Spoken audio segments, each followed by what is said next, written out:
Wellington, a lot of kaka in Wellington because of the halo effect from Zealandia. And believe it or not, kaka are actually starting to be a problem. Linda, you may be interested in that. Kaka are actually destroying plants. Oh, they're terrible in gardens. Yeah, so... They go for the gardens, don't they? They love the big plants. They go for everything. Right, do they? Yeah. Yeah. Round up the kookaburra with the possums, call them 501s and send them home. Back. Kia ora, Manu. Lovely to have you on the program. Very, very good. Now, people are saying, Linda, what about when's the Linda Hallinan gardening show on? That's what. I would 100% agree with your earlier listener that I'm a bit old for that now. Oh, absolutely. I think Maggie Barry retired at 42 and I'm 48, so I feel like there should be something new out there. Linda Hallinan's patch, something sort of really, We'll do a double act, Linda. That's a good idea. Hey, let's go just quickly back to birds, though. No time, Linda. We'll round it all up with the segue. Just quickly, quickly. No, the old shining cuckoos are back. Oh, there you go. All right, Linda Hallinan, Mark Sainsbury, thank you. Thanks to Liz Brown for producing the show. I'm Wallace Chapman, back tomorrow. Checkpoint is next.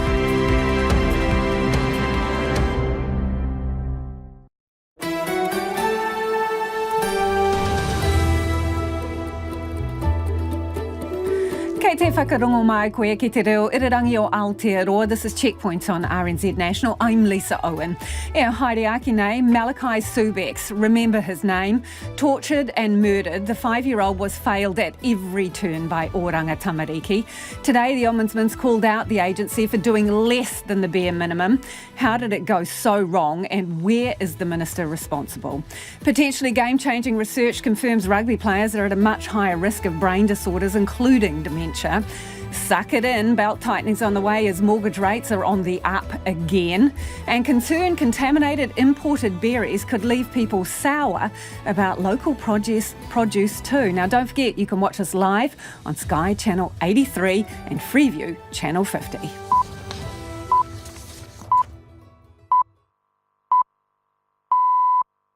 RNZ News at 5 o'clock. Ngā mihi o te ahi, I'm Evie Ashton. Oranga Tamariki is once again under fire for its failure to protect vulnerable children. In a damning investigation released today, the Chief Ombudsman said a litany of failures by the agency led to the death of 5-year-old Malachi Subix last year. Jamie Tahana reports. Peter Boscher found the boy's extended whānau raised concerns about his safety several times last year, but no action was ever taken by Oranga Tamariki. Judge Boscher says neither the law nor the agency's own processes seem to have been followed. He says Malachi's murder was entirely preventable. OT has accepted the findings, but is waiting for its own internal investigation to be done before it acts on anything. But critics of the agency, including the chair of the National Urban Māori Authority, Tureiti Moxon, say the agency has had review after review and nothing ever changes.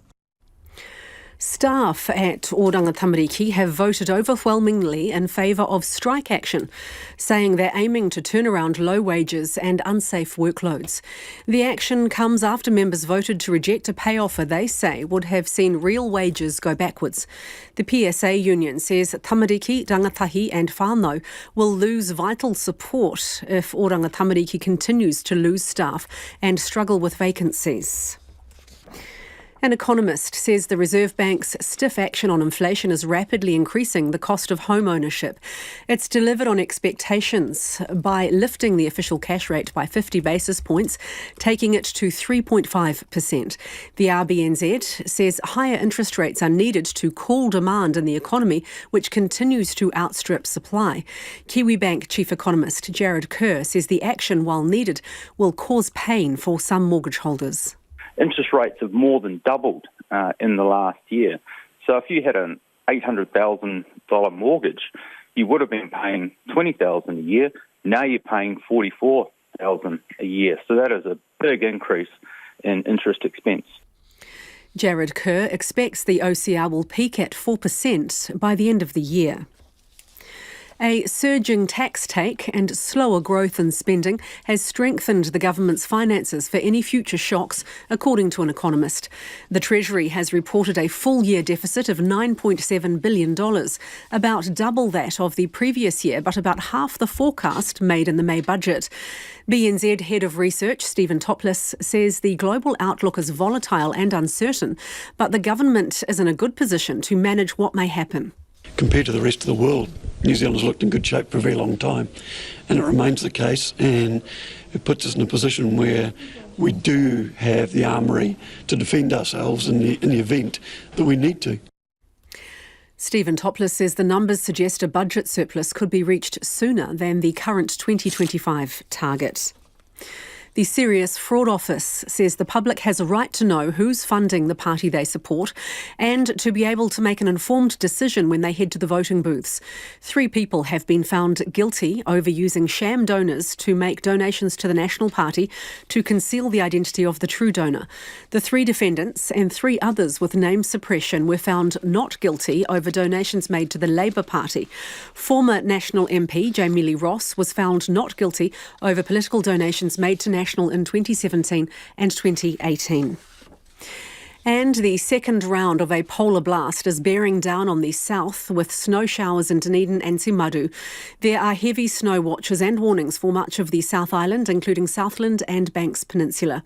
Met Service meteorologist Angus Hines says there's a good chance snow will fall to sea level in Dunedin and Christchurch. The most significant for that part of the country will certainly be around Banks Peninsula. Could see 10 to 20 centimetres in the higher parts of Banks Peninsula. Once again, unlikely to see that much in Christchurch City, but a couple of quick flurries certainly could leave a dusting down there on the streets. Angus Hines says forecasters aren't discounting the possibility of brief snow showers in Wellington overnight. In sport, 3 new sports, coastal rowing, golf and BMX, have been added to the Commonwealth Games programme for Victoria and Australia in 2026.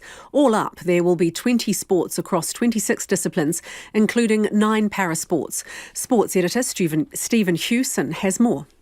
Gone from this year's Birmingham programme are wrestling, judo and rhythmic gymnastics. But shooting has returned after being dropped for the Birmingham Games. Coastal rowing, which is pushing to be included in the 2028 Los Angeles Olympics, involves boats competing in open water. The Games will be held in March 2026, with events across several regional cities in Victoria.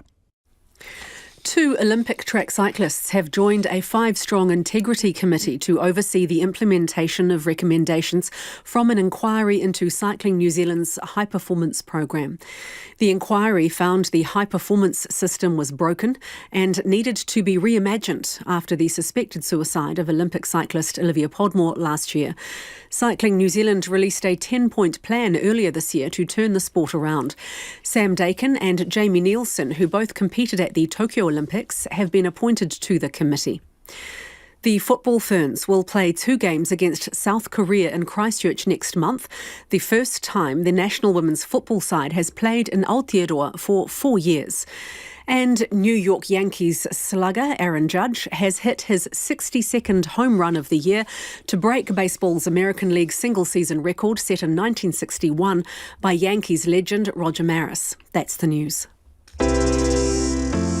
Tonight on Nights, the growing problem of space debris and the possibility of capturing defunct satellites and other space junk and bringing it back to Earth. And Melbourne-based perfume reviewer Marcelo Olatigieri shares with us the best way to pick a long-lasting fragrance and what part of our body we should be spraying it on, and it's not the neck. We'll see if we can pass the sniff test on Nights with Karen Chhour after the news at 7 on RNZ National. And we're on air on rnz.co.nz and on your mobile. You're with Lisa Owen on Checkpoint next. Right now, the short forecast from Met Service to midnight Thursday. From Northland to Waitomo, including Coromandel and Bay of Plenty. Showers, possibly heavy, easing tomorrow morning, then clearing. Gisborne and Hawke's Bay, also Taranaki and the central high country to Wellington. Showers, possibly heavy. Snow lowering to 200 metres and in Wellington lowering to sea level early tomorrow. Showers becoming isolated tomorrow afternoon. For the waded upper Kaikoura coast, Canterbury, Otago and Southland. Showers, mostly coastal north of Dunedin with snow to sea level until later tomorrow. Heavy falls expected for Banks Peninsula, parts of Otago, Southland and possibly waded upper with isolated thunderstorms. Marlborough, excluding the Kaikoura coast and Nelson. Showers with snow to 300 metres, clearing to fine tonight. Bulla, Westland and Fiordland. Showers with snow to 300 metres but to sea level in Fiordland, clearing north of Milford Sound this evening. And for Te Kohu, the Chatham Islands, showers, snow and thunderstorms possible tomorrow. The time is 7 minutes past 5. Our next news headlines and traffic is at 5:20. Kia ora rā e ho, tēnā koutou katoa, no mai haere mai ki Checkpoint te tēnei rā, ko Lisa Owen tēnei. It's a case of child abuse the Chief Ombudsman has described as the worst he's ever seen. And he says the murder of Malachi Subecz last year was preventable. The 5-year-old's wider whānau made numerous complaints to Oranga Tamariki, saying they feared for his safety. But the agency did nothing in what the Chief Ombudsman today called a litany of failures. Jamie Tahana reports. Malachi Subix was put in the care of Michaela Barabal early last year, while his mother was imprisoned. In a small unit at the back of a Tauranga property, he was subjected to what a sentencing judge described as torture. He was beaten, burned and neglected. When the 5-year-old was hospitalised last November, he was 16 kilograms. He died 12 days later. A Death Chief Ombudsman, Peter Bosher, today said was entirely preventable. Just how unfair and how unjust, and I felt that this was the worst, most severe case I'd ever encountered. While in Barabal's care, Malachi's extended whānau made repeated complaints to Oranga Tamariki, asking it to intervene. But the state agency didn't, in what the Ombudsman today described as a litany of failures. When complaints were made as early as June last year, nothing was done. When the whānau sent a picture showing apparent bruising, it was not reported to the police, as is required. When further complaints were made, OT did not visit Malachi. They never laid eyes on him. Judge Bosher says the agency failed to do the bare minimum. I hope that what I've done is set in train a real soul-searching, and that the 2 reviews which followed, I hope that gives a roadmap to actually getting this agency doing what it should be doing and not failing as we found it did in this case. Speaking to Midday Report's Marnie Dunlop, the chief executive of Oranga Tamariki, Chapi Tikani, says it's clear the whānau were let down. Was Malachi's death preventable?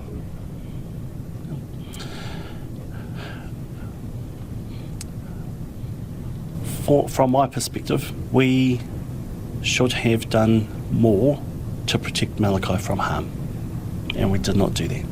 Mr Tikani says he's committed to understanding what went wrong, if there are system failures, and if anyone needs to be held to account. But he's not going to act until an internal review is completed in 2 weeks. What's important to me is really understanding all the facts and information that I need to make the decisions I need to make to hold the organisation to account. The head of the charity Child Matters, Jane Searle, says what's been highlighted comes as no surprise. The failings that the Ombudsman has quite rightly identified is nothing new. So organisations that have worked frontline in this area have known these failings for years and nothing has changed. The chair of the National Urban Māori Authority, Tureiti Moxon, says there's been review after review after review into Oranga Tamariki. She says it's clear the agency is beyond redemption. As far as I'm concerned, it's rotten to the core. It has been for decades and decades. And the mere fact that they are continued to trying to fix themselves up is just an indictment. This week, Malachi's Tauranga Childcare Centre was ordered closed by the Ministry of Education. Its staff didn't report signs of abuse either. Judge Bosher says OT should apologise to the whānau in a meaningful way, and he'll be keeping a keen eye on what it reports in 2 weeks' time. Now, the Minister responsible, Kelvin Davis, has released a statement, and in part it says, "I want to acknowledge the hurt his whānau will be feeling." He goes on to say, "The Ombudsman's investigation raises serious concerns. This is not good enough and I expect better. Changing the system and preventing harm like this from happening to children is why I asked for the role of Minister for Children. I am absolutely determined to make that happen." Now, Checkpoint did request an interview with Kelvin Davis. His office responded saying, quote, "His schedule is rammed and he won't be able to do an interview on this. We're pretty disappointed that the Minister doesn't have time to discuss the torture and murder of a 5-year-old on his agency's watch. Just 5 minutes, one for every minute of Malachi's life. Minister, we're happy to take your call. We're on air until 6:30. In the meantime, we are joined by ACT Party MP and spokesperson for children, Karen Chhour. Kia ora, Karen. Hello, how are you? I'm well, but this is a stomach-turning case, isn't it? Yeah, I mean, this is not the first, and unfortunately it's not going to be the last, is it? And we really need to stop hearing from the government that they acknowledge the failures of the system and they'll use their findings of this next review to ensure that things like this don't occur in the future. That's what we hear all the time, and it's just deja vu. And we've been hearing this too often. It's time that they walked the walk. They've sat in front of the Royal Commission inquiry. They've talked about what lessons they've learnt. Now they need to put that into action, because we don't want to see another child go through such a horrific death as this poor boy did. So what responsibility does OT need to take for Malachi's death, and what would that look like? Well, you read the Ombudsman's report, right? They didn't even investigate properly the initial report of concern. Whoever decided that a phone call to the mother in prison to find out if she was still okay with her baby being in this house, whoever made that decision really needs to be held to account. They didn't follow the protocols that are within OT. There's no point in doing reviews and putting in new laws if they're actually not going to be followed. And there needs to start being some accountability into these workers actually following the laws that are put in place to protect our most vulnerable children. Karen, we're losing you a bit on the line, so if I could get you just to move around a bit, because we do want to hear what you're saying. When you say that they need to be held accountable, the person who made this decision, how so? Well, I mean, surely they can't still be working and still be making these decisions without having some kind of review or without having some retraining or even placing them under supervision. And we haven't heard that being said. We haven't heard the chief executive telling us we've taken this so seriously that these people that made these decisions will be shadowed. We will make sure that they're making the right decisions, because how many other children haven't had reports of concern taken seriously? It's not just about this poor boy, it's about all the other children that may be still living in homes that are unsafe. And are we going to wait till another child dies and another review goes through before we actually take this as seriously as it needs to be taken? Is Oranga Tamariki salvageable? Because some people think it's not. Yeah, there's a lot of issues, right, since I've come to Parliament. I've just issue after issue after issue. I think it comes down to leadership. It comes down to actually holding people to account within the organisation when they aren't doing their jobs properly. And I don't see that happening. I just see it glossed over as, oh, we've learnt from this, let's move on. I see it glossed over as, we will make mistakes, we're getting better. That's not good enough. When people are not doing their jobs properly, they should be held accountable.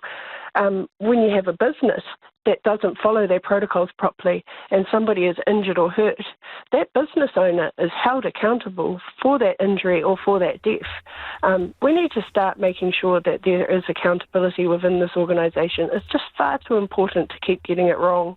Karen, what confidence do you have that another child will not die on Oranga Tamariki's watch? Unfortunately, I don't have confidence at all, because we just don't seem to be getting it right. And it really hurts. It hurts the whole country. The country's weeping for this poor child. And are we going to be weeping again in another 3 or 4 weeks when we hear about another child that's going through this? It's just not good enough. And we need proper accountability at the top of this organisation.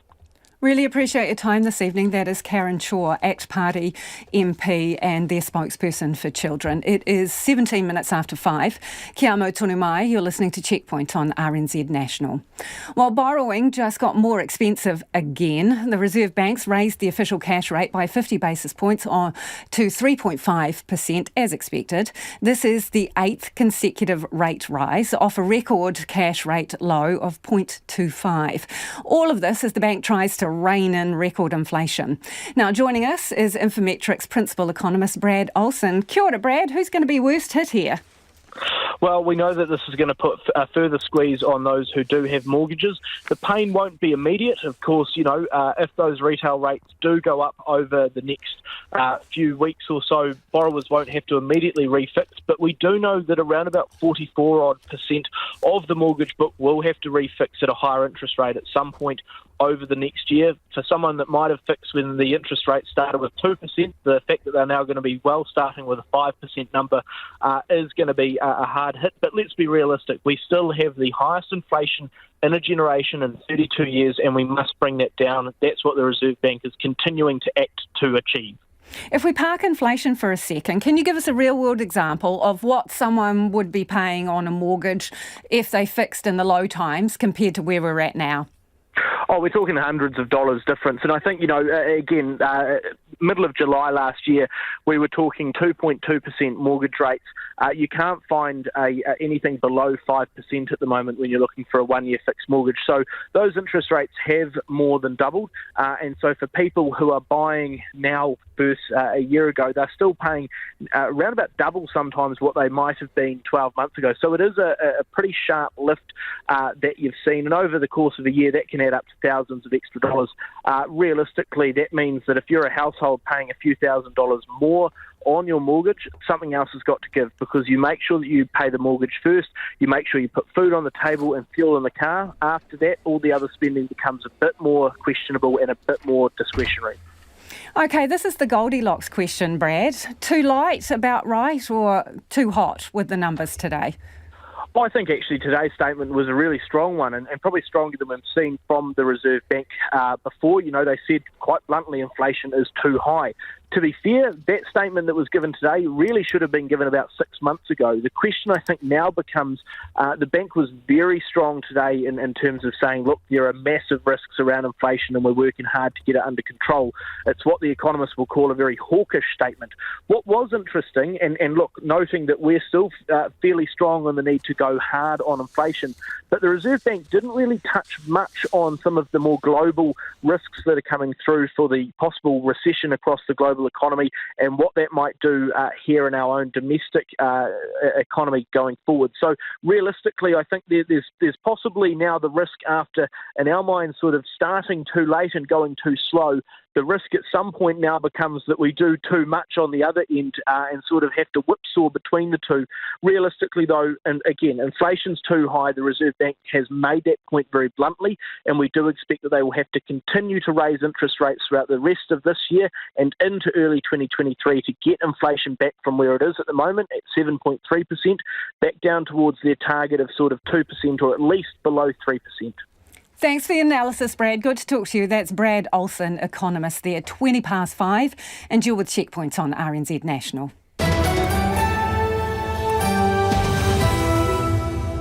Well, homai o whakaaro, we would love your feedback on anything you've heard on the program this evening, particularly on that case of Malachi Subecz and Oranga Tamariki's handling of it. A very critical report out today from the Ombudsman. You can text us on 2101, tweet us at checkpointrnz, or the email address is checkpoint@rnz.co.nz.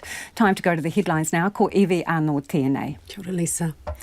In a damning investigation released today, the Chief Ombudsman said a litany of failures by Oranga Tamariki, the government department responsible for vulnerable children, led to the death of 5-year-old Malachi Subecz last year.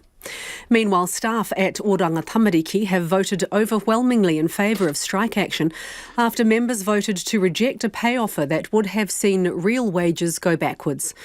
An economist says the Reserve Bank's action on inflation is rapidly increasing the cost of home ownership after it lifted the official cash rate by 50 basis points, taking it to 3.5%. Kiwi Bank chief economist Karen Chhour says the action will cause pain for some mortgage holders. BNZ's head of research says a surging tax take and slower growth in spending has strengthened the government's finances for any future shocks. The Treasury has reported a full-year deficit of $9.7 billion, about half the forecast made in the May budget. Former National MP Jamie Lee Ross has been found not guilty over political donations made to the National Party in 2017 and 2018. The Serious Fraud Office brought the case, alleging a group of defendants conspired to hide donations made to both major parties. And women's rugby stars are causing a buzz in Whangarei. The Welsh, Scottish, Japanese, Canadian, USA and Italian teams have arrived in town ahead of their first World Cup matches on Sunday. Those are the headlines. Looking at traffic in Auckland, a crash was blocking the right southbound lane on State Highway 1 just before the Green Lane off-ramp. It's been cleared, but there will be delays back to Spaghetti Junction. And in Wellington, it's possible the weather could see State Highway 2 over Dimutaka Hill and Mount Bruce closed overnight, so keep an eye on that. All other main routes appear to be moving normally. Our next news and weather is at 5:40. Ngā mihi eho. After the chaos of the makeshift netball series against Jamaica, the Silver Ferns are moving on with a focus on defending the Constellation Cup against the traditional rivals Australia. We're joined now by our sports reporter Felicity Reid. Kia ora, Felicity. What is the latest from the Silver Ferns? Well, that now infamous Jamaica series, it should have been a bit of a warm-up for the Silver Ferns ahead of this clash against Australia. But that's left, we know it was one-sided, so it's left the Silver Ferns a little bit underprepared and given their coach, Nolene Tauroa, a bit of a headache when she comes to think of who she's going to put out on court for next year's World Cup. She wants every opportunity to be able to put these players out on court and really test them. So today she's done something a little bit different and she's named a split squad for the 4-match series Constellation Cup, which starts here in Auckland next week. She's named a total of 15 players, but only 9 of them, so that's including Emiliano Canacio, who's the captain. So only 9 players will actually play in all 4 of those games. So the mid-court is where we're probably going to see the most of those mix-ups. So that's in New Zealand, it's going to be Melarulu Buchanan and Peter Toiava, as well as defender Sulu Fitzpatrick. So they'll be here in New Zealand for those 2 games, Auckland and Tauranga. When we go across the Tasman, those players stay behind, and there's 3 more players that join it. So it's new Silver Fern, Ali Timu, mid-quarters, Maddie Gordon and Kamiore Poi.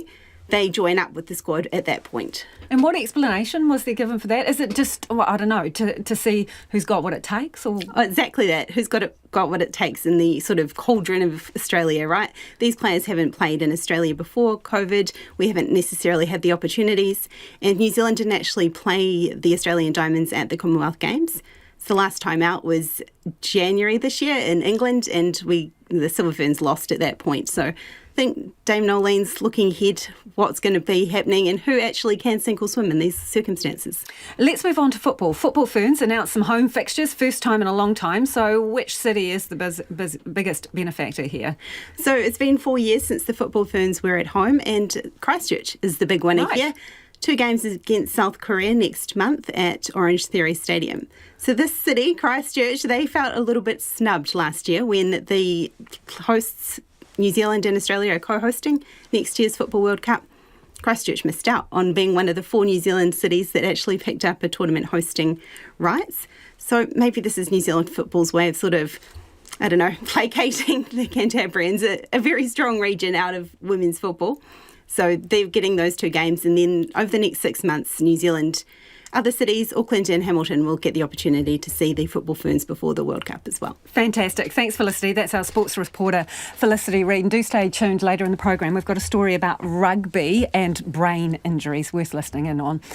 Local berry growers are worried a hepatitis A scare linked to imported fruit could accidentally put people off local produce.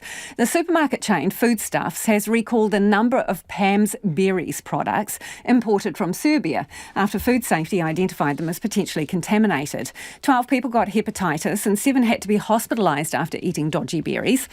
And people are being warned to continue cooking frozen imported berries as a precaution while the investigation continues. Northern berry grower Patrick Malley joins us now. Hi, Patrick. Hi, Lisa. How are you? I'm very well, thanks. What's your worry here? Well, we really want to make sure that we're focused on consumers understanding the difference between imported and local produce. Local produce, New Zealand grown berries, they're still very much safe to eat. Our brand of locally produced berries, we know our supply chain, it's about 1 kilometre from the farm to the pack house and then straight to the consumer. So we're looking for consumers to have confidence in both our fresh and frozen products that we produce here locally. Any evidence at this point that confidence has taken a knock? No, not whatsoever, but we just want to make sure that we're getting out there and promoting New Zealand grown berries. So I suppose the reverse side of this, Patrick, could be higher demand for local produce, given some people won't want to boil their berries and they'll be a bit, shy of getting potentially contaminated overseas product. Yeah, that's potential, but we really want to focus on how confident we are about New Zealand produce. Growers do a huge amount of work to prove to compliance auditors and everything else that what we're doing is making sure that our food is safe, it's tasty, it's fresh, or if it's frozen, it's very recently frozen, and people can be confident eating it. Do you reckon labelling is good enough at the moment, clear enough in terms of where your food's coming from, particularly berries? So for our berries, it's really easy. We're Fern Mark accredited, we're New Zealand grown accredited, very big silver fern on the front and 100% New Zealand grown. There are some brands out there that are also exactly like us, 100% New Zealand grown or able to produce exactly where they come from. But country of origin labelling is very important. Yeah, so do we need to do better with that, do you think? Look, that's not for me to say. All we're doing is we're saying we are doing our absolute best to give consumers confidence. I'm just wondering, these berries are from Serbia, right? Why do we need Serbian berries? Have we not got enough of a supply in New Zealand? Do we have sufficient berry produce to meet demand here? So in terms of fresh, we produce as many fresh berries as New Zealand consumers can eat, and I'd rather them go out and eat even more if they can. But in terms of frozen stuff, no, there is the need to import from overseas because the cost differential is there. It is cheaper to grow frozen berries over in Serbia than it is for us to grow fresh berries and then have some of them go into the frozen market. And that's just the nature of things. Really appreciate your time, Patrick. Thanks for joining us. It's Northern berry grower Patrick Malley there. It is 29 after 5. Kia mau tonu mai. You're listening to Checkpoints on RNZ National.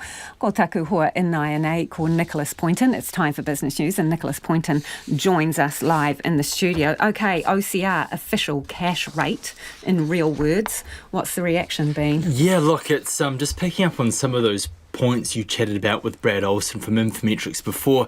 Look, some of the interesting things to come out in this was the fact that the Reserve Bank actually considered raising the official cash rate by 75 basis points. That's the sort of jumbo-sized rate hikes we've been seeing coming out of the US. Now, I spoke to the chief economist of Kiwi Bank a little bit earlier, and the point he made was that this really sends a serious signal how serious the RBNZ is about breaking the back of inflation. In the RBNZ's words, it says demand continues to outstrip the capacity to supply goods and services. That's reflected in the tight labour market, wages and household spending. People may have noticed recently that the price we are paying at the pump is a lot less. That's as global oil prices come off the boil. That's amid sort of concerns there's going to be a global slowdown in growth. The RBNZ sort of seemed to sort of look through that more concerned with really stamping out what's called non-tradable inflation. That's the inflation that's sort of derived within our own economy.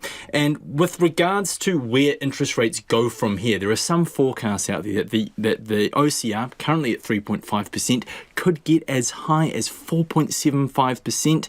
Jared Kerr, he thinks we should take the OCR to 4%, then pump the brakes and see what happens from there. As Brad Olson was mentioning, about 44% of mortgages need to refix within the next 6 to 12 months. A calculation done by Jared Kerr that the extra 3% on a mortgage of about $800,000, that's at current retail interest rates. That equates to an increase in interest payments of $24,000 a year.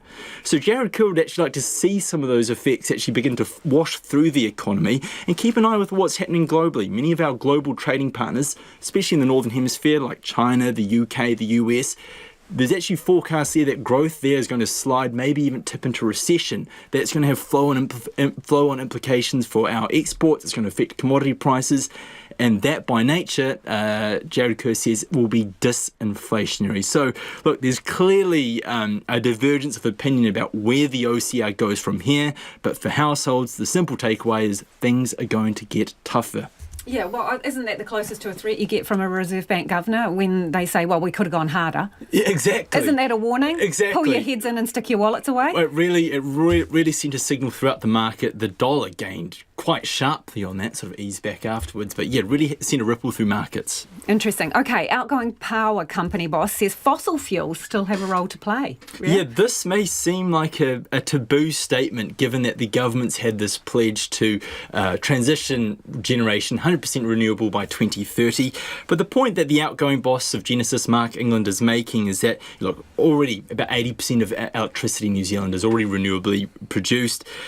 He thinks he's pretty confident we can get into the high 90s. That's as investment increases in things like large-scale wind and solar farms. But he thinks New Zealand needs to retain the ability to use coal and gas, otherwise known as thermal generation, in cases of emergency. That's times when the sun doesn't shine or the wind doesn't blow. He says, in this regard, fossil fuels will play some sort of role in guaranteeing fuel energy security in New Zealand. In the future, he anticipates thermal generation being used once or twice every couple of years. So in terms of the emissions produced, by comparison with what we're seeing now, a drop in the bucket. The government it's sort of got its own ambitions. It's exploring the possibility, the feasibility of a large pumped hydro scheme in the South Island. That's its response to sort of securing energy that will have a reliable supply of energy in the future. Should we take a gallop around the markets? Well, yes, the NZX up 90 points, sort of caught the vibe from Wall Street overnight to 11,180. The dollar up strongly against all our major trading partners on the back of their RBNZ decision, trading at 57.4 US cents, 88.4 Australian and 50.2 pence. Thanks, Nicholas. Ka kite. Nicholas Poynton there with business news. The number of Kiwis suffering from eating disorders has skyrocketed over the last 5 years.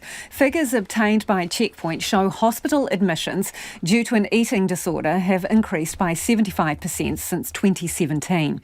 With eating disorders recording some of the highest mortality rates of all mental illnesses, advocates are calling for urgent support and a full review of services. Louise Tanuth reports. New Zealand's first lockdown was tough on many of us, but for Rebecca Toms, that was compounded when it triggered her daughter's first ever eating disorder. But it would be almost 2 years before she received the help she needed. It took months and numerous appointments to get official diagnosis. That was just the beginning. There's long wait lists, it's really expensive, especially if you're kicked off the public system like we were, because she wasn't deemed sick enough. For someone with an eating disorder, when they're told that, it's such a negative impact on them. The problem is widespread among early teens. Figures show a 168% increase in hospital admissions for 10 to 14-year-olds over the last 5 years. Despite this, Rebecca says the illness is often downplayed. People assume what an eating disorder is. Oh, it's just someone that wants to lose weight. All they need to do is eat. It's not that. The person with it there's so much anxiety around eating, they can't eat. In desperation, they sought help from an expert in New York with online appointments. It's very life-threatening when you really recognise that you urgently need that support. If you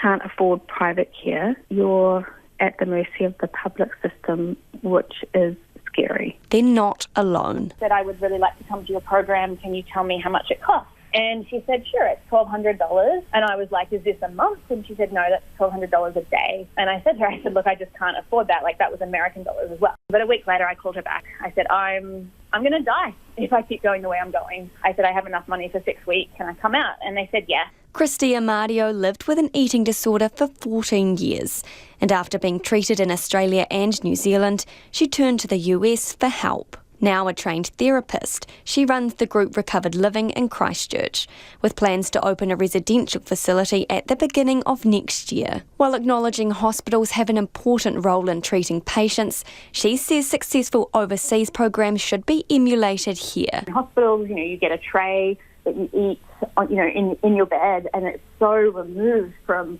normal life of like planning meals, going to the grocery store, preparing them, eating them. What do you do with the leftovers? And so being able to do treatment in a home-like setting where we were involved in the grocery shopping, in the preparation of the meal, and the clean-up. Figures also show a 49% increase in hospital admissions over the last 2 years following the pandemic. Nikki Wilson from EDANS, or the Eating Disorders Association of New Zealand, says its helpline service is inundated and demand spiked after lockdown. People are having a huge difficulty receiving diagnosis, access to treatment. People are waiting in excess of 6 months and more.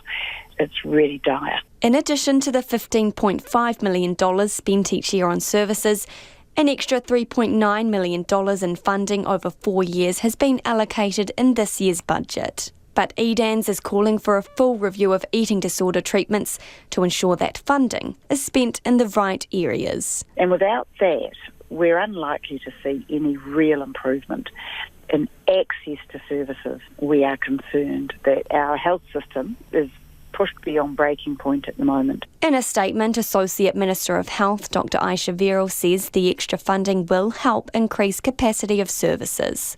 A spokesperson from Te Whatu Ora says the extra $3.9 million will support an additional 200 people per year to access services. And that was Louise Tanuth reporting. It's time to get to some of your feedback now. This on the really critical report from the Ombudsman into Oranga Tamariki. This person says, this has been going on for 30 years, children being tortured. Maybe this wee man's murder will bring change. Rest Malachi, you are home. Another listener says, and now no Children's Commissioner. It's a horrific time for children, so sad. Patricia's got in touch and says, children are the most vulnerable in our society. How is it the government agency is so incompetent they can't follow rules to keep our vulnerable children safe? It is beyond embarrassing. It is incomprehensible. Another listener says, things take time, people. At least this government has started fixing all the problems. Let them finish fixing. Never vote National again, that listener says. Chris from Dunedin says, OT is broken beyond repair. 36 years of dealing with them. Negligent and utterly unaccountable. Michelle has got in touch and says, I'm so tired of hearing OT being solely held responsible, I think, for the deaths of our tamariki. I'm a former social worker and teacher aide. In my experience, working in health and education, I met too many in positions of responsibility who don't listen to what children are trying to tell us and who minimise adult behaviour that is detrimental to children. As a nation, we just don't cherish all our children. We cherish only those in our individual families and we other the rest, says Michelle. Kate from Christchurch says over the past 40 years there's been so many innocent children killed under state care, and every time we hear of another murder, the government of the day commissions yet another report. Expert training in dealing with and reporting abuse for all staff working with children must be mandatory, says Kate. Hey, thanks for your really thoughtful feedback. Do keep it coming. Text us on 2101 or you can tweet us at Checkpoint RNZ. It's 20 to 6 and you're with Checkpoint on RNZ National. As we said, homai o whakaaro, we're interested in your thoughts on anything we've had on the program this evening. Get in touch via text 2101, tweet us at Checkpoint RNZ, and the email address is checkpoint@rnz.co.nz. Time to go to the headlines now. Anei Evie Mina Pitipita kōrero. Kia ora, Lisa. ACT Party MP and spokesperson for children, Karen Chhour, told Checkpoint she is not confident another child won't die on Oranga Tamariki's watch. The Ombudsman has today released a report saying the agency failed to take the bare minimum action when concerns were raised about the safety of 5-year-old Malachi Subecz, who was last year murdered by his carer. The Reserve Bank has raised the official cash rate by 50 basis points to 3.5%, the highest level in more than 7 years. Infometrics principal economist Brad Olson told Checkpoint it will put a further squeeze on mortgage owners over the next year. The Finance Minister denies he's spooked by National's popularity as he goes on the attack over the opposition's tax cut plan. The government opened its books today to reveal a much better than expected financial position, a $9.7 billion deficit, roughly half of what was forecast in May. The second round of a polar blast is bearing down on the south. Heavy snow watches and warnings are in place for much of the South Island, and Met Service says there's a good chance snow will fall to sea level in Dunedin and Christchurch. And 4 women have been chosen to run the world's most remote post office in Antarctica. And while they're there, they'll count the island's colony of penguins. The women beat a record number of applicants to become the team responsible for managing a site on Antarctica's Goodyear Island. Those are the headlines. Looking at traffic, the heavy snow watch in place for the Waded Upper region from 9 tonight through to 1 p.m. tomorrow could see State Highway 2 over Dimutaka Hill and Mount Bruce closed overnight due to poor weather. If you're travelling that route, check before you travel. And in the South Island, due to snow, caution is advised on State Highway 8 between Rays Junction and Alexandra. Our next news and weather is at 6. Kia ora rā, Evie. Former elite rugby players are up to 15 times more likely to suffer from some degenerative brain disorders than other people, according to a new study. Researchers from Glasgow University and Queen Elizabeth University Hospital looked at more than 400 Scottish former internationals, comparing them to about 1,200 members of the public. The elevated risk of brain disease for the elite rugby players was different for different conditions. They had more than twice the dementia rates of other people, and for motor neuron diseases it was 15 times greater, and that's regardless of what position the players had played in. Now, here to discuss the implications is Dr. Helen Murray from the Auckland University Centre for Brain Research. Kia ora, Doctor. Well, this, I suppose, confirms suspicions in other studies, so how worried should we be about it? Kia ora, yes. I think this research really does support findings from other sports that show there is an increased risk of developing dementia for contact sport athletes and for people who are experiencing repetitive head injury. So I think it really just does reinforce what we currently know and really emphasises that we need to be proactive about doing something about it. Can rugby actually be played safely when it comes to brain disease? Well, I think there is an element of risk in all things that we do in life, and we really need to understand the risk and be able to mitigate it. We know that with these diseases, it's not just those concussive injuries that are the ones to worry about, although, of course, they are important. But lots of these small, potentially asymptomatic head impacts that we can encounter during trainings can actually build up over time and be problematic as well. And I think that's where we can actually start to make some changes for considering how we train in contact sport. And that's going to be sport specific, I think, as to how we can actually reduce the risk. So, the researchers suggest that we do need more mitigation and risk management while more research is done. So do you think it literally should be a game changer for rugby, this research? Yeah, I think, definitely for rugby, but also for every other sport as well, that this is something that it is increasing the risk of these diseases, which are catastrophic for people and their families to deal with. So I think this is just really highlighting that we need to find ways to reduce head injury, and we need to find ways to manage it. And I don't necessarily know if we have those answers as to what needs to be done, but I think it definitely takes a looking at the sport and looking at our culture around how we think about head injuries as athletes and go, okay, well, what can we do and what's going to be most effective? I was really interested. Parkinson's and dementia, well, they're associated with knocks, right? We talk about concussions, and then you talked about those micro knocks or incidents. What is the link with motor neuron disease? Because that was significantly higher risk in these rugby players. Yes, and we have seen reports of this as well in other situations. We know there's studies overseas about military participation and motor neuron disease as well. We really don't understand exactly what's happening in a head injury that's predisposing to these conditions, or why motor neuron disease.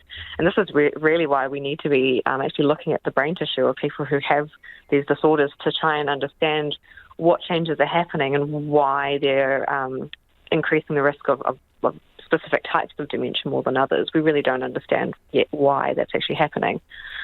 So these weren't professional players. Yep, they were elite, but not professional. And there was no difference in the risk factors according to the position they play. So, I mean, what is the significance of that? Does that mean we need to be looking at every grade of rugby and other contact sports? Yes. So with this is a really interesting study because rugby only went professional in 1995, and this study looked at people who were born as early as 1900. So a lot of the players in the study, as you say, would have been amateur, but playing at a very high level. And I think that really highlights that this, although we have a lot of high-profile professional athletes that are talking about this isn't just something that affects professional athletes. It's something that affects anyone who is exposed to repetitive head injury. And so these findings are applicable across many sports and across many levels of sport. And so it really sort of starts at not just looking at the professional, the elite, but also at the grassroots sport and understanding what things can we do there to reduce head injury? Can we reduce the tackle rate or the contact training for young children to reduce their impact over a long period of time? What about the women's game? Because obviously this focused on male players, right? And there's increasing interest from women playing rugby. We've got the World Cup coming up. Do we know about women playing rugby? Well, this is an area that I think really needs some focus for future research.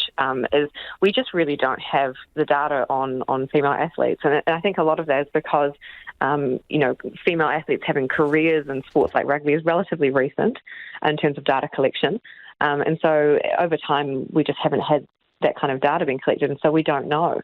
And I don't think we know necessarily whether these findings are going to transfer directly to women, although it's likely that repetitive head injury is bad regardless of gender. But we need to understand these things, to understand that, do women have a higher risk? We just don't know. And so that comes down to getting this data so that we can do that. But I don't think we should be waiting for the data. I think we should be trying to act now to reduce head injury. Really interesting to talk to you. Thank you for joining us. That's Dr. Helen Murray, who's from the Auckland University Centre for Brain Research.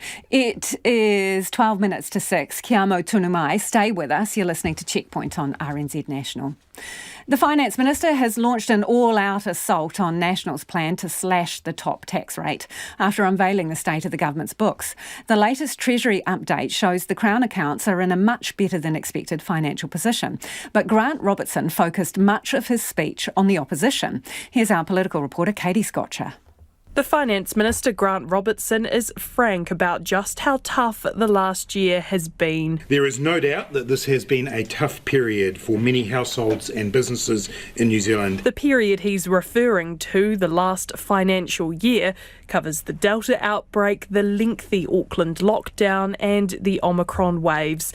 Today, the government threw open its books, revealing how its coffers coped. The 21-22 year was very much a COVID year that required significant government spending. The final accounts for the year ended June show things like the vaccine rollout and wage subsidy contributed to a 13% increase in expenses, but the amount spent was $4 billion less than forecast. The economic rebound from COVID, rising company profits and wages underpinned an 11% rise in the tax take to $108 billion. The financial statements show a better than expected deficit of $9.7 billion compared with forecasts in May of $19 billion. And the net debt level was slightly over forecast at 17% of the value of the economy. I'm proud of the position that we are in. There is still a lot of work to do, particularly as the global economic clouds darken. Mr Robertson emphasising the uncertain global environment, warning New Zealand will feel the impact of it. The global environment is challenging. and it will continue to put significant pressure on the government's books and on New Zealand households and businesses. Mr Robertson outlining how he plans to approach the global challenges. I am going to be taking a balanced and cautious approach to the next chapter of the global economic story. He says now is the time to be cautious and used his speech to repeatedly criticise National's proposal to cut the highest tax rate. It follows polling showing a tight race shaping up between the left and right blocs, with National the most popular party in most polls this year. I believe that the National Party's approach is flawed and it's wrong. This is a time for balance and caution, not for frittering away things through tax cuts to the wealthiest. I think they're wrong. There is simply no room for unaffordable tax cuts to those who need it the least. National's Nicola Willis says the better-than-expected results show the government can give New Zealanders some tax relief. Grant Robertson's economic recipe of more taxes, more spending and more debt has delivered nothing but a cost of living crisis, higher inflation and higher interest rates for New Zealanders. Mr Robertson will set out the government's priorities for next year's budget on the 14th of December. And let's get to some more of your feedback now. This is around the death of Malachi Subecz and the report into OT's handling of his care. Richard's got in touch and says the terrible abuse of poor Malachi makes me cry. Cry with sadness and cry with anger. We need a whole new childcare body and a new minister, says Richard. Carl has also got in touch and says yet another gross failure of this disgraceful agency. I worked for Child, Youth and Family for 30 years ago, a dreadful, disorganised and competent yet very powerful body. Countless numbers of shocking abuse and deaths whilst in the care of the state. How many times have I heard we acknowledge failures in our system? We will use our findings to ensure that these things do not occur in the future. What a farce. Words are cheap. Where is the accountability? And Carl signs off extremely distressed. Do keep your feedback coming, 2101 or tweet us at Checkpoint RNZ. As you heard earlier, 12 recent cases of hepatitis A have prompted food staffs to recall some of its frozen berry products while an investigation into the source of the illness takes place. Although New Zealand does produce its own berries, most are eaten fresh, while the frozen supply comes in from overseas. Reporter Tom Taylor and cameraman Nick Monroe visited a berry farm an hour south of Auckland to find out more. New Zealand Food Safety is warning customers who have bought Pam's frozen berries not to eat them raw. It comes amid a spate of hepatitis A cases with a possible link to berries imported from Serbia. In the Waikato, Sunrise Berries Farm produces fresh strawberries and raspberries for the New Zealand market. Managing Director Todd Feather says New Zealand's food safety is of a high standard. He says berries could pick up diseases through bad farming practices, but care is taken to ensure that doesn't happen here. It's in what you feed them, the cleanliness of the water and the fertilisers that are going through. We're all hydroponic here, so it's sort of measured and filtered and monitored. We have quite high food safety here in New Zealand. We're Global GAP certified, so it comes with a whole lot of criteria around making sure that we're doing things right. However, New Zealand relies on imported berries for its frozen market, with most locally grown produce being sold fresh.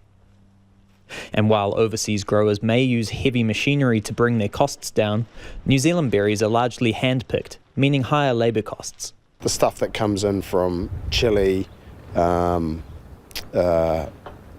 China and Eastern Europe, obviously their labour costs are low. And they can then sell their product into that frozen space, which is obviously less than fresh. Because our labour costs here are so high, then all of this product needs to go, you need to maximise what can go to fresh. But I think that's a big part of it. Last year, with COVID affecting the availability of labour, only about 60% of the Sunrise Berries crop got picked. The rest ended up in the freezer as puree. Mr. Feather's farm needs about 100 workers during the peak summer months, each of them trained in how to prevent disease from taking hold. We're in these crops all day, every day, monitoring for that. Those really harsh pathogens like that, we're doing reasonably regular tests on what we send away. Yeah, we don't have an issue with that. General pest and disease, and we're in here all day, every day, monitoring and preventing. After the most recent hepatitis A scare, Foodstuffs supermarkets removed all Serbian import frozen berry products from its stores as a precautionary measure. A spokesperson said that Foodstuffs fully supports the investigation to find the source of the outbreak, but in the meantime, customers who had already bought the berries should bring them to the boil to make them safe, or return them to the store to get a full refund. New Zealand Food Safety says tracing the illness back to specific products is a challenging process, especially as hepatitis A has a long incubation period of up to 50 days before flu-like symptoms show. Anyone concerned about their health is advised to call Healthline or their medical professional. And if you were listening to that one on radio, the video version of that story will be on our webpage. Rows and rows of yummy strawberries too. Women's rugby stars are wowing whangarei. The Welsh, Scottish, Japanese, Canadian, US and Italian teams have arrived in town. They lace up their boots for the first World Cup matches in Northland this weekend. Sam Ollie is there.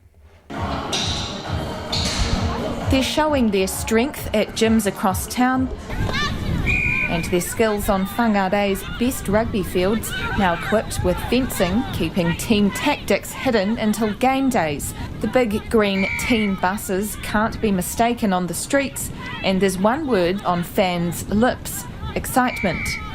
I know all of us are super excited, and just I'm going to go watch even like some of the games that aren't the Black Ferns, just to go. Will be still cool anyway, just to watch. Yeah, it's pretty exciting, I think. Like there's heaps of just excitement in the air. Everyone's pretty keen for it to start. Oh, the Rugby World Cup's awesome. It's been a couple of years in waiting. The arts community is playing its part. Lady Six is performing between matches this Sunday, and tomorrow an exhibition on the evolution of women's rugby in Aotearoa opens in Whangarei called Her Story. Stephen Berg is the curator. From the 1880s through to current form-fitting uniform. So in the 1880s you might see women wearing knickerbockers because it was not appropriate to show off your ankle, so you had to have long trouser-like skirt that you could play rugby in. We're expecting it to be quite good. It's not the weather's good, but the stadium can accommodate 20,000 people per game, and hospitality businesses are ready. Dave Ryan is the duty manager of the sports mad bar, The Judge. We expect to see crowds come in prior and after, and hopefully they'll go down and attend the game live to support.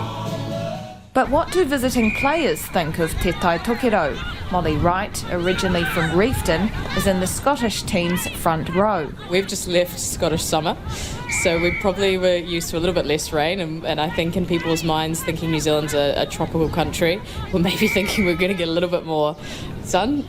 We've had a few days up in Whangarei, it's been really, really nice, but yeah, we have been greeted with downpours of rain.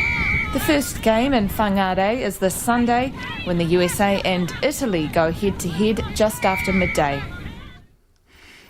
And let's hear some more of your feedback now before the news at 6. On Malachi Subecz, this person says, hang on a second, OT have their share of faults, but plenty of people knew that boy was in trouble. Where in each of these instances is the lens on those around a child? If his caregiver was incompetent, and she was, why did no one scream this out? OT are always in the sights, but actually this violence is systemic and embedded in society. It's a mess, but it is not on one service alone. Others of you have got in touch about the same issue. Round and round we go, this listener says, always so very, very sad. And Jack says, well, we'll get to more of that after the news. RNZ News at 6 o'clock. Kia ora tātou, I'm Evie Ashton. ACT's spokesperson for children says she has no confidence that another child won't die on Oranga Tamariki's watch. The Ombudsman says the agency failed to take the bare minimum action when concerns were raised about the safety of 5-year-old Malachi Subecz, who was last year murdered by his carer. ACT's Karen Chhour told Checkpoint she fears concerns raised about other children living in unsafe homes aren't being taken seriously. It's not just about this poor boy, it's about all the other children that may be still living in homes that are unsafe. And are we going to wait till another child dies and another review goes through before we actually take this as seriously as it needs to be taken. Karen Chhour says the country is weeping for Malachi Subecz and will be weeping again when it hears of another child dying in similar circumstances. Staff at Oranga Tamariki have voted overwhelmingly to strike, saying they're aiming to turn around low wages and unsafe workloads. The PSA says a pay offer that would have seen real wages go backwards is unacceptable. The union says Tamariki, Rangatahi and whānau will lose vital support if Oranga Tamariki continues to lose staff and struggle with vacancies. Members plan to strike for 2 hours on 3 days over the next 2 months, plus a whole day later in November. An economist says the Reserve Bank's stiff action on inflation is rapidly increasing the cost of home ownership. It's delivered on expectations by lifting the official cash rate by 50 basis points, taking it to 3.5%. The RBNZ says higher interest rates are needed to cool demand in the economy, which continues to outstrip supply. Kiwibank Chief Economist Karen Chhour says the action, while needed, will cause pain for some mortgage holders. He expects the OCR will peak at 4% by the end of the year. The Finance Minister, Grant Robertson, denies he's spooked by National's popularity as he goes on the attack over the opposition's tax cut plan. The government opened its books today to reveal a much better than expected financial position, a $9.7 billion deficit, roughly half of what was forecast in May. Mr Robertson says he's pleased with the state of the accounts, but he says National's proposal to cut the highest tax rate is irresponsible. This is a time for balance and caution, not for frittering away things through tax cuts to the wealthiest. The latest polling shows a tight race shaping up between the left and right blocs, with National the most popular party in most polls this year.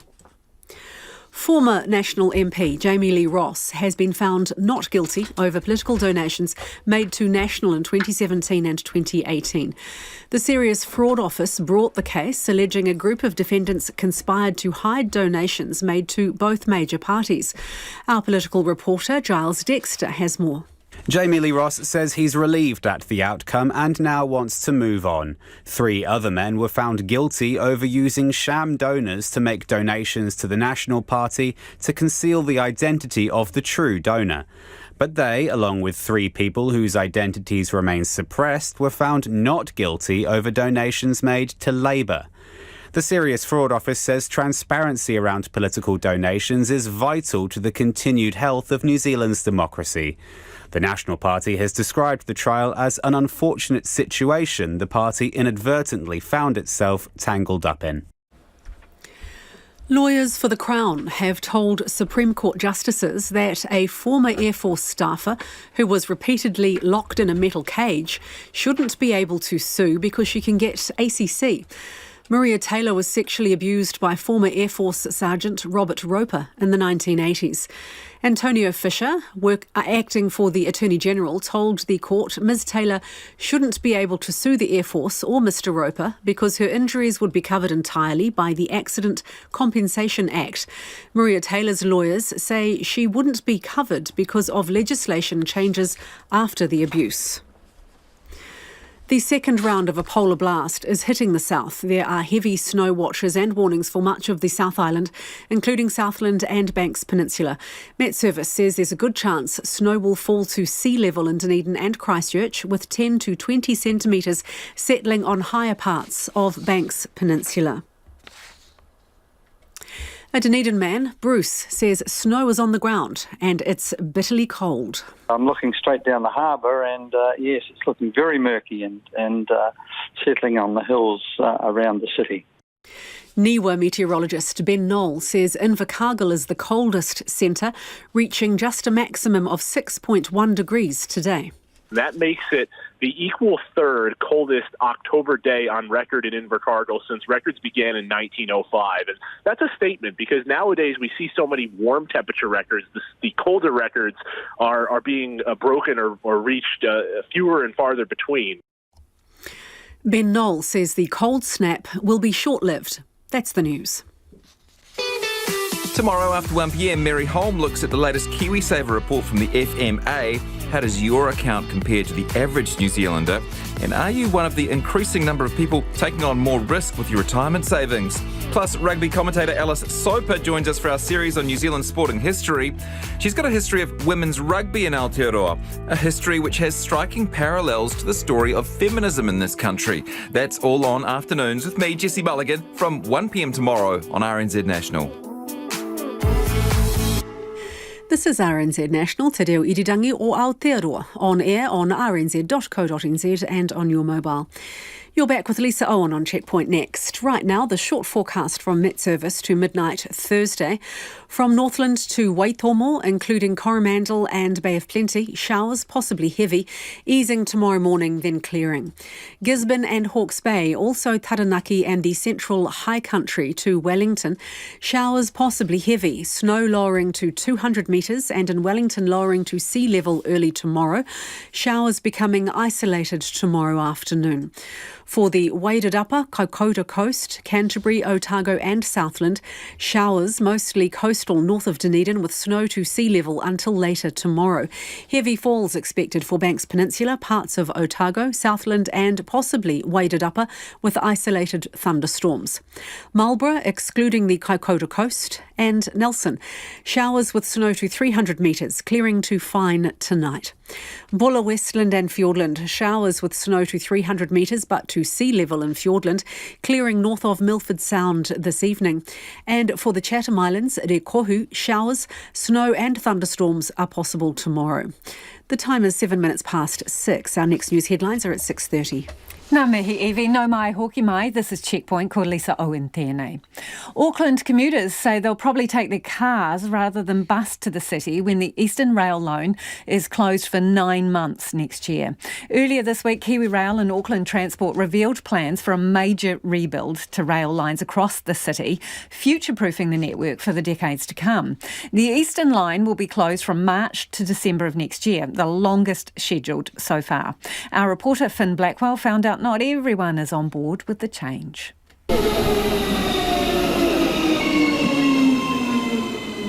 At the Panmure train station, passengers were left wondering how they'd commute next year.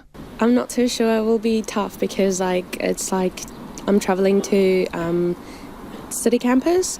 Probably take the bus, but I'll have to wake up earlier, which makes it more difficult. No idea. I was talking to my wife the other day about that, and it's doubtful I'll take the buses because from where we are they take quite a long time to get there. So it's likely I'll have to figure out which trains are actually running and move and find a park and ride to park there, so I'll increase my travel time quite a bit. I'm going to have to take the ferry from Half Moon Bay. And how much of an inconvenience is that? Well, I prefer to take the ferry, but it actually doesn't run as regularly or as reliably as I would like. So the train has always been my kind of reliable backup option, but that will be no longer.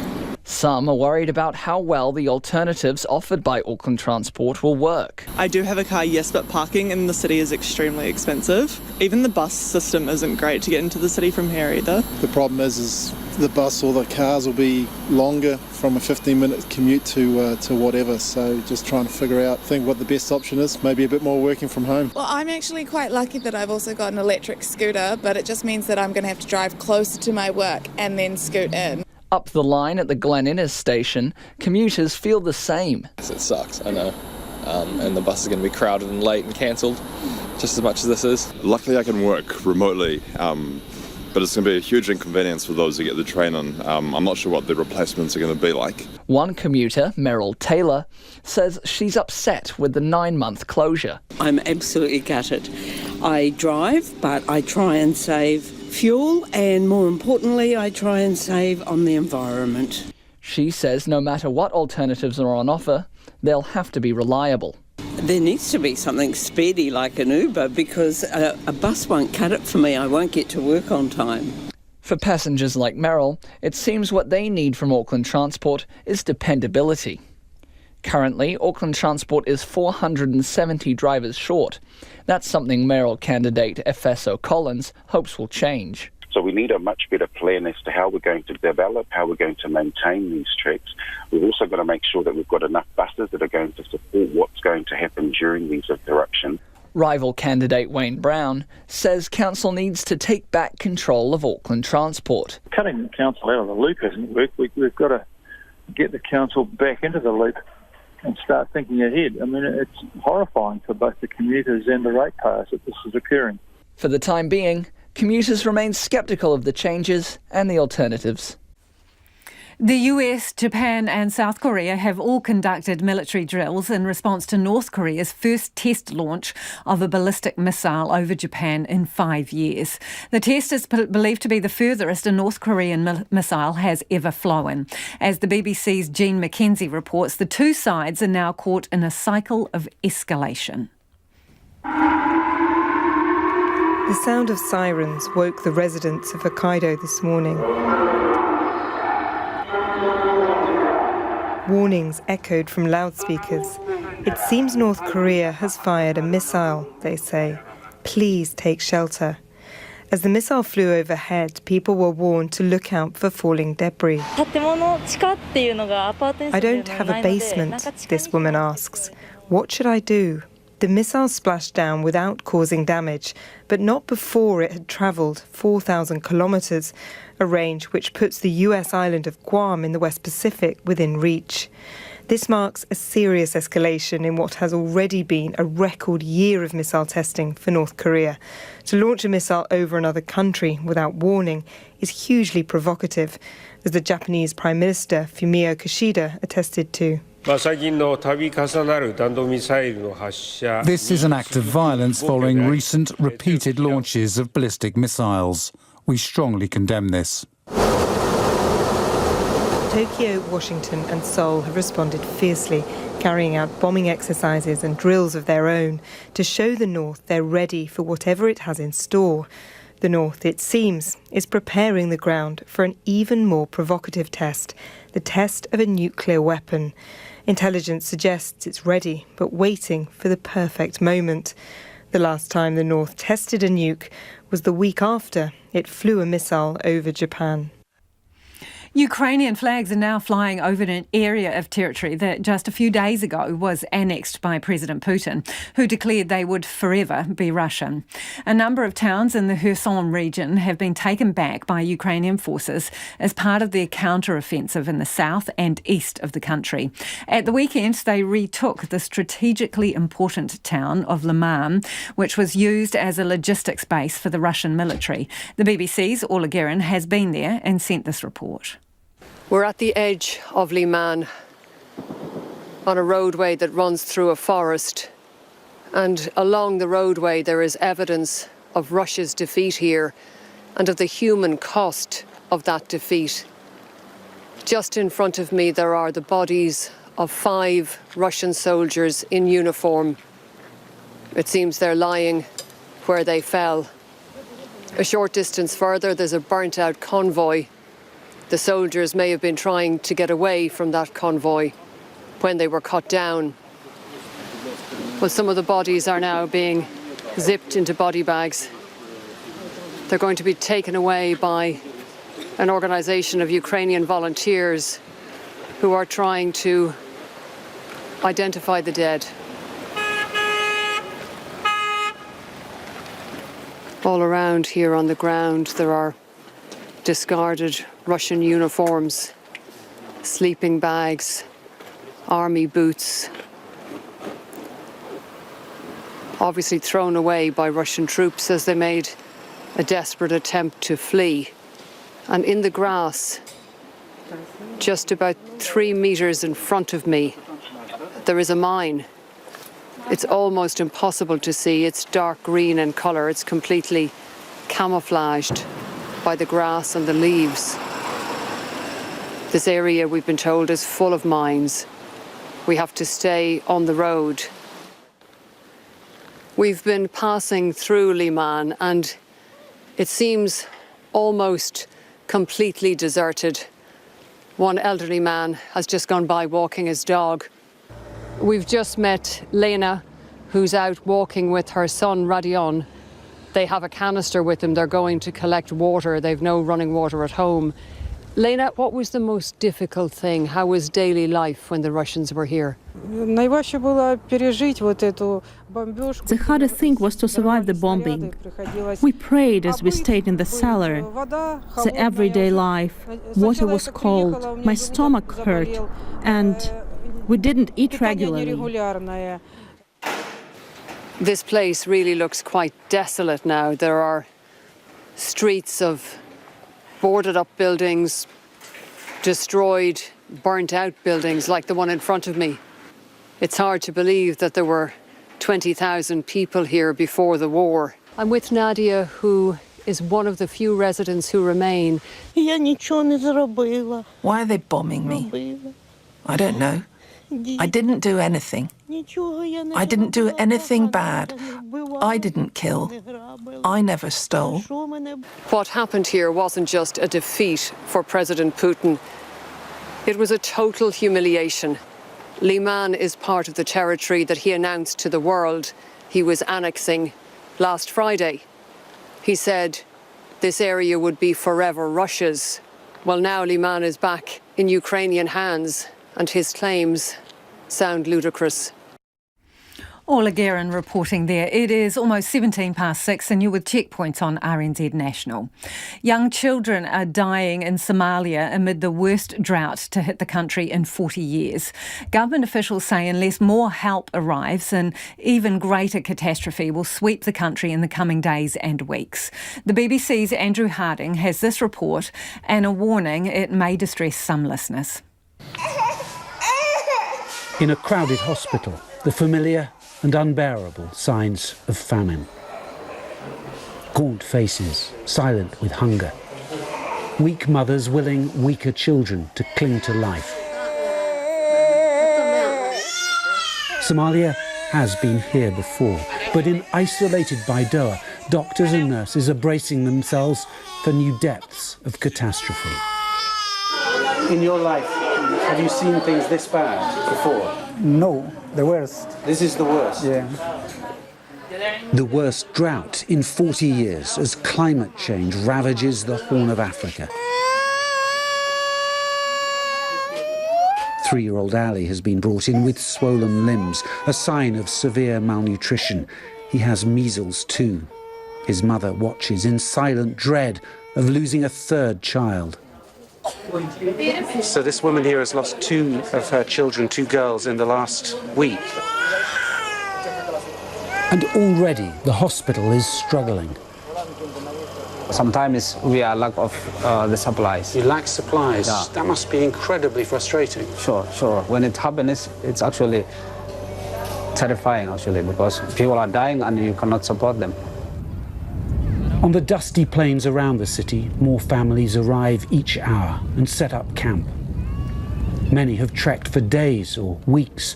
Across Somalia, 1 million people are making these journeys, bringing little with them but stories of dead cattle, dead crops, and a rural way of life that a changing climate will no longer tolerate.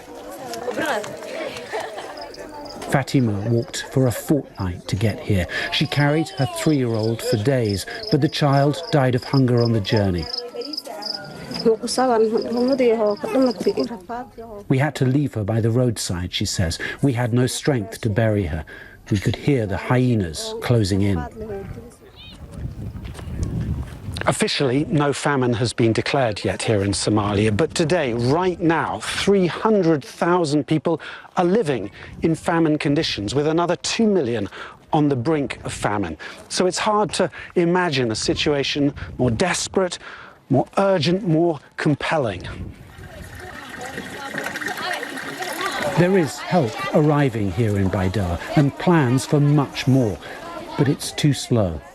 The things we are doing now, we needed to do 3 months ago. So in reality, we are behind. I think something catastrophic will happen in this area. Catastrophic, you mean a famine spreading? Famine is spreading. But drought is not the only challenge. Somalia is at war, a long fight against a formidable Islamist insurgency. There's fighting going on today just down the road from here. It's part of a conflict that's been devastating Somalia for the past 3 decades. And of course, in a situation of drought, it means getting access to rural communities is not only much more dangerous and more expensive, it's also sometimes simply impossible. In some areas, pro-government forces are taking ground, rescuing trapped communities. But Baidoa itself remains more or less under siege, a precarious place of refuge. And while the men fight, it is Somalia's women who soldier on. Fatuma Omar recently buried her 10-year-old son Salat in the camp just here beside their makeshift tent. It's not much of a grave, but life has taught Fatuma resilience. She has 4 more children to look after. I cannot grieve for my son. There's no time, she says. I need to find work and food to keep the others alive. Listening to her is 11-year-old Diro. But the mention of his favourite brother is too much for him.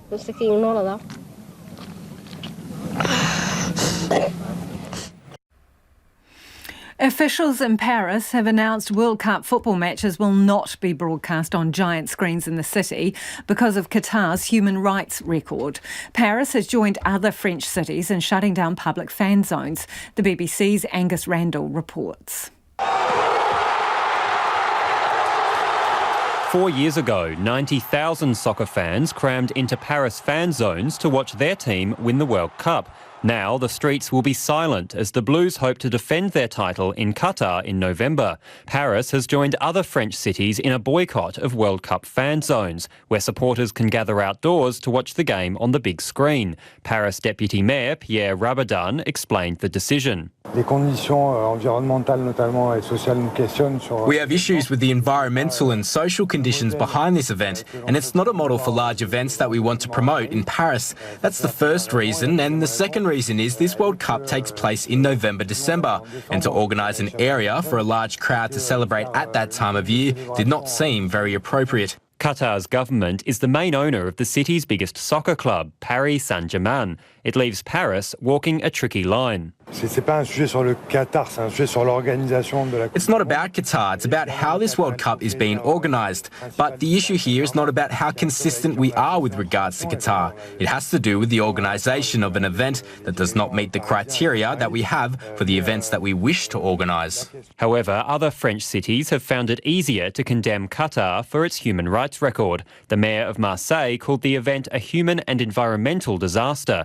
Tim O'Connor is the campaigns director at Amnesty International. Well, what we've seen is flagrant abuse of particularly of migrant workers. We know there's about 1.7 million migrant workers. About 90% of the workforce in Qatar is made up of migrants, people from other countries like Sri Lanka and Philippines, many other countries around the world. There's been about 3,200 of those workers mostly working on the Khalifa Stadium every single day. They're paid about $220 a month, if they are paid at all. So, should Australia follow France and dump its fan zones? Federation Square in Melbourne is one popular site for watching the Cup. Federation Square is still confirming its plans for any broadcasts of the Cup, and across other capital cities, Adelaide and Sydney City Councils say they have no plans for any fan zones. Amnesty International has stopped short of calling for a boycott. We're certainly keeping our options open, but what we have called for is for FIFA to establish a remediation program before the World Cup starts. We've spoken directly to many of the Socceroos who are very concerned about the human rights situation in Qatar. We wait in hope that they will raise some of those issues when they are in Qatar. The World Cup starts in November. Music stars Dolly Parton and Carole King are among those paying tribute to one of country music's most celebrated stars, Loretta Lynn, who died overnight. She was 90. Born into poverty in rural Kentucky, she rose to become one of the most significant country music singers of her generation, with a string of hits that drew inspiration from the ups and downs of her own life. In 1980, her first autobiography, Coal Miner's Daughter, was turned into an Oscar-winning Hollywood movie. The BBC's Paul Adams looks back at her life. Well, I was born a coal miner's daughter. Loretta Lynn's life was a country music epic. No wonder so many of her songs were autobiographical. Raised with 7 siblings in a coal miner's shack in eastern Kentucky, married at 13, 4 children by 18, and then, spurred on by her hard-drinking, womanizing, sometimes abusive husband Doolittle, embarking on a spectacularly successful music career that brought fame, riches and countless accolades. My life, she wrote, has run from misery to happiness and sometimes back to misery.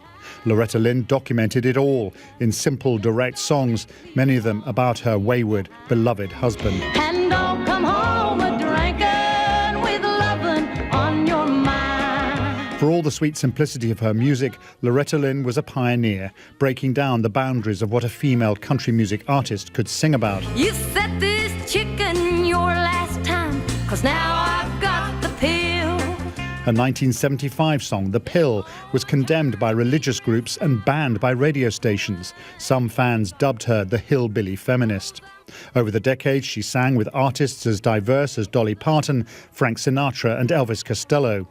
Jack White, one of her last collaborators, called her the greatest female singer-songwriter of the 20th century. Nothing lives here anymore. And now to news that could help tackle one of the world's biggest environmental challenges, how to deal with the mountains of plastic waste generated around the globe every year. Scientists in Spain have found that some of the toughest types of plastics can be broken down by the enzymes in the saliva of wax worms. The research shows it has the same impact on polyethylene as years of outdoor weathering. This report from the BBC's Matt McGrath. From water pipes to food containers, the durable nature of polyethylene makes it the ideal plastic for many applications. But these same tough qualities make the material much harder to recycle. However, researchers say that nature, in the shape of the humble waxworm, might already have a solution to this problem. Waxworm larvae are a well-known pest that damage beehives all over the world. But the creature's abilities to destroy beeswax have long intrigued scientists. They've now found that enzymes in the saliva of the larvae can oxidize polyethylene, the crucial first step in degrading the plastic that would take years of exposure to outdoor weather conditions. The authors believe their discovery could one day be turned into practical tools like home-based plastic degrading kits for consumers. While developments like this may be years away, the researchers say that their findings open up new, natural approaches to dealing with plastic pollution. Let's get to some of your final feedback before we head off for the night on the death of Malachi Subecz and, well, the really damning report into Oranga Tamariki. This person says an apology, which is what the Ombudsman has asked OT to do, but he said it has to be sincere.